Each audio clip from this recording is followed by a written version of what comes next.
On a essayé une troisième génération de X6, le tout premier est sorti en 2008, et c'est une voiture qui a, à la surprise générale, plutôt fonctionné très très bien commercialement parlant. Il s'en est vendu plus de 400 000 dans le monde depuis 2008.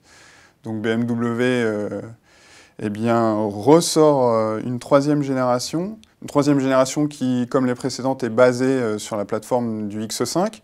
Je rappelle le concept, le X6 c'est un SUV coupé, donc c'est une base de X5, une plateforme de X5, avec une ligne plus ou moins de coupé, en tout cas une ligne de pavillon fuyante. Par rapport à son frère, du coup, technique X5, les différences sont l'orientation d'abord. Pour être cohérent avec la présentation, la voiture se veut plus sportive, plus dynamique.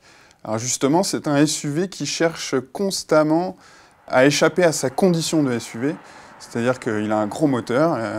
Celui qu'on a essayé, c'est un M50i, avec un V8 biturbo 4,4 litres qui fait 530 chevaux. C'est une voiture équipée d'une transmission intégrale. Dans le cas du M50i, il a un différentiel arrière piloté.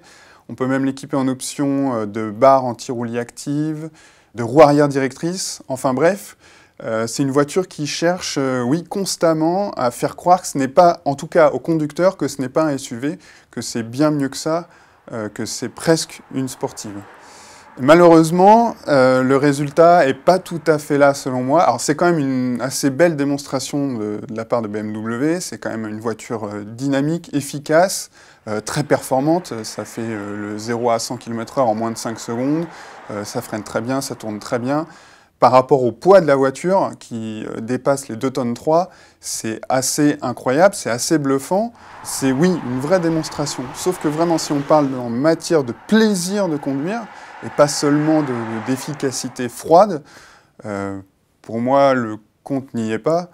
Si vous vous offrez une série 5 de la même puissance, à mon avis, vous vous ferez nettement plus plaisir que ce gros SUV qui fait 2 mètres de large, quasiment 5 mètres de long, et qui forcément ne peut pas échapper aux lois de la physique, et qui finit forcément par s'écarter de sa trajectoire. Je veux dire par là qu'il n'y a rien de très dangereux, mais il offrira quand même pas le feeling d'une berline ou d'un coupé. En fait, le X6, je pense qu'avant tout, il s'achète pour sa présentation, que ce soit à l'intérieur, elle ressemble beaucoup au X5, et à l'extérieur, où là, elle se différencie un peu plus par sa ligne, par son caractère trapu, vraiment très affirmé. Je crois que les clients, oui, craqueront pour l'aspect vraiment spectaculaire de la voiture, on va dire presque.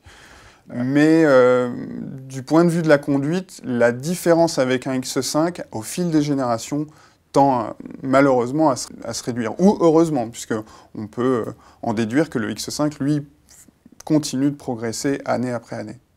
En parlant de présentation, le X6 va quand même assez loin. Je pense notamment à cette nouvelle option qui en fera rire certains et qui en satisfera d'autres. C'est la calandre qui s'illumine. Contre 550 €, vous pouvez faire en sorte que vos gros haricots de la calandre brillent dans la nuit. Alors ce X6 fait toujours partie, on va dire, des meilleurs SUV de sa catégorie, des voitures donc très efficaces, plutôt démonstratives en matière de performance. Mais depuis qu'il est apparu en 2008, le X6 depuis s'est fait rejoindre par des Cayenne coupés, des Audi Q8.